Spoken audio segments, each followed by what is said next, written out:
Assalamualaikum warahmatullahi wabarakatuh. Selamat pagi anak-anak semuanya.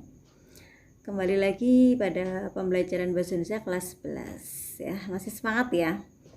Nah, sebelumnya di kelas 11 kita sudah belajar tentang teks prosedur dan teks eksplanasi. Nah, sekarang kita melanjutkan ke bab 3 yaitu tentang teks ceramah.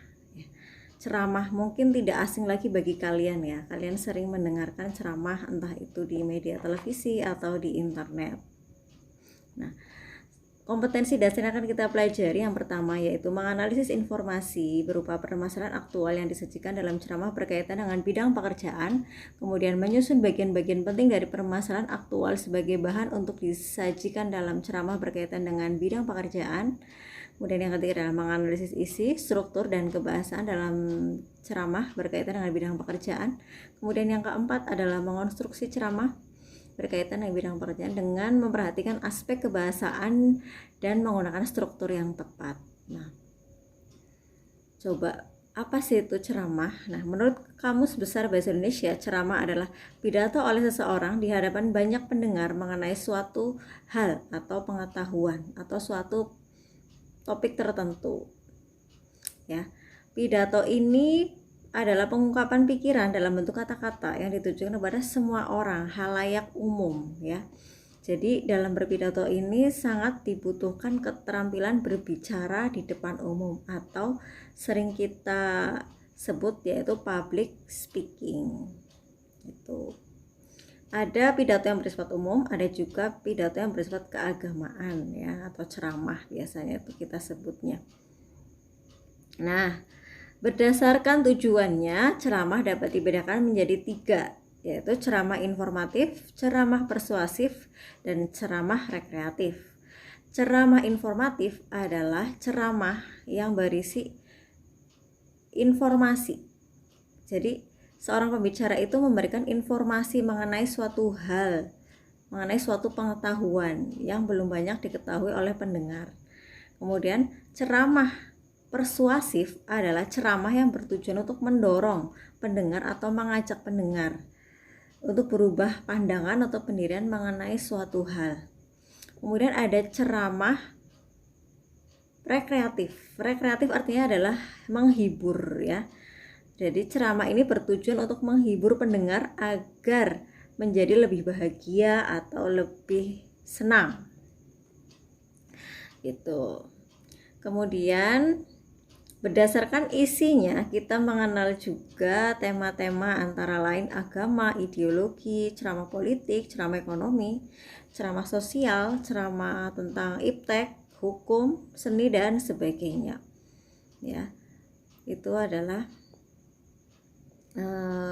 bentuk-bentuk atau jenis ceramah berdasarkan isi. Nah, kemudian kita selanjutnya belajar tentang struktur teks ceramah. Struktur teks ceramah secara umum ada 3 bagian. Yang pertama adalah pembuka atau pendahuluan. Biasanya berisi yang pertama adalah sapaan atau mungkin sapaan dan salam ini biasanya ada beberapa yang salam dulu dan ada beberapa yang sapaan dulu, tapi kita akan mengadakan kesepakatan ya, yaitu kita biasanya umumnya adalah salam dulu, biasanya Assalamualaikum warahmatullahi wabarakatuh, kemudian sapaan, contohnya misalkan yang terhormat Kepala SMK Negeri 1 Cilacap. Nah, biasanya sapaan ini disebutkan dari yang jabatannya tertinggi, kemudian nanti jabatan selanjutnya diurutkan ya sesuai dengan tingkatannya.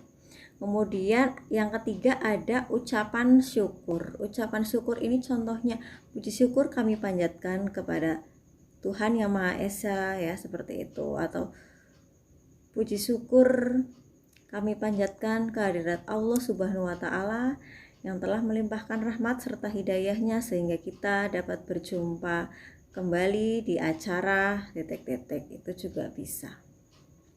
Kemudian ada ucapan terima kasih. Contohnya misalnya terima kasih kepada para tamu undangan yang telah berkenan datang. Contoh misal seperti itu. Kemudian ada penyampaian tema atau judul. Nah, misalkan pidato yang akan saya sampaikan ya adalah tentang misalkan seperti itu ya.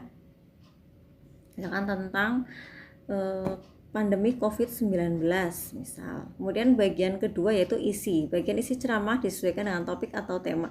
Biasanya struktur isi teks ceramah atau pidato mengikuti struktur karya ilmiah, yaitu ada penjelasan judul, latar belakang masalah, rumusan atau gambaran masalah, kemudian teori yang relevan.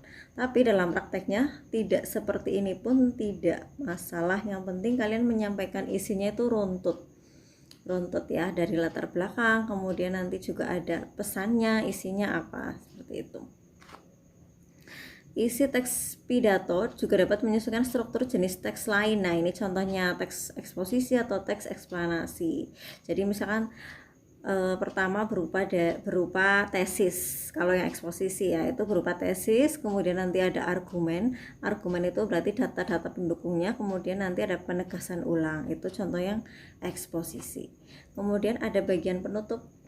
Bagian penutup ini contohnya maksudnya yang pertama biasanya berisi simpulan atau saran, kemudian ucapan terima kasih, kutipan syair, lagu atau puisi. Ini sebenarnya opsional ya, karena ceramah ini sebenarnya untuk menarik perhatian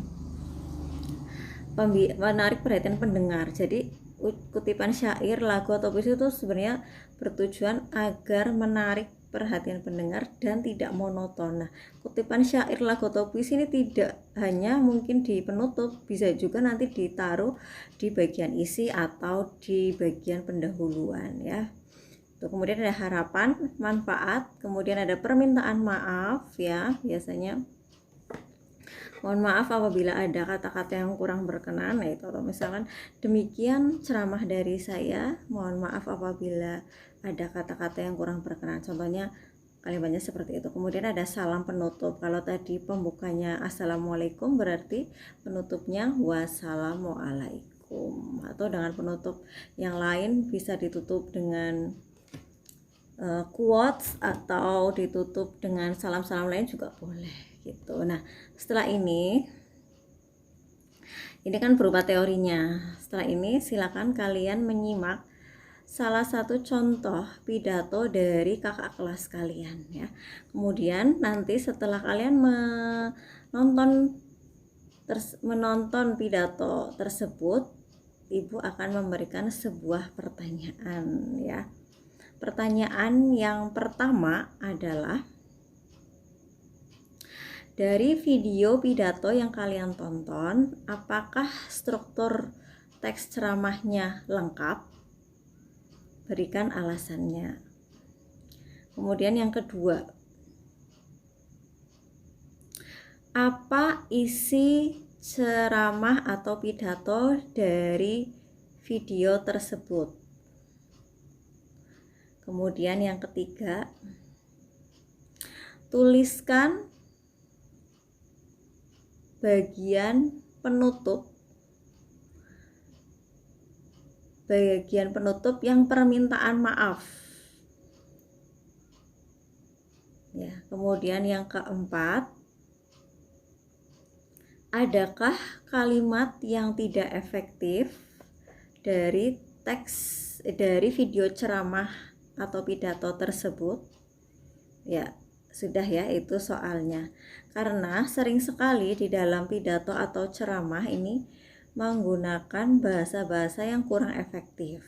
Contohnya, para hadirin sekalian. Nah, itu contoh tidak efektif. Hadirin itu sudah berarti jamak, jadi tidak usah menggunakan kata para. Cukup hadirin. Hadirin yang saya hormati atau hadirin yang berbahagia.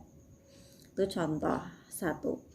Kemudian mungkin ada juga di bagian ucapan syukur. Pertama-tama, marilah kita mengucapkan puja dan puji syukur. Nah, itu kurang efektif kalau menurut Bu Listi ya. Tidak usah menggunakan kata pertama-tama ya.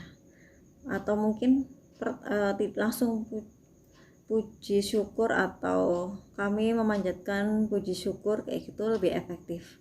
Atau mungkin biasanya ada yang lebih lebay lagi. Pertama-tama dan yang paling utama, marilah kita panjatkan puji syukur. Nah, itu sangat berlebihan.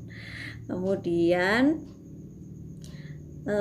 di bagian permintaan maaf juga kadang biasanya berlebihan. Sebenarnya ini boleh, tergantung konteksnya. Jika pidato ini bersifat formal, jadi usahakan menggunakan kalimat yang efektif, kalimat baku. Tapi jika mungkin ini pidato atau ceramahnya situasinya non formal atau kurang formal, kalian bisa menggunakan pilihan-pilihan kata sesuai dengan situasi dan kondisi yang ada. Gitu ya. Terima kasih atas perhatiannya. Pertemuan selanjutnya kita akan belajar tentang tentang ceramah. Nah, untuk besok kita akan menganalisis isi dan struktur kebahasaan ceramah ya. Sampai jumpa di pertemuan selanjutnya. Terima kasih. Wassalamualaikum warahmatullahi wabarakatuh.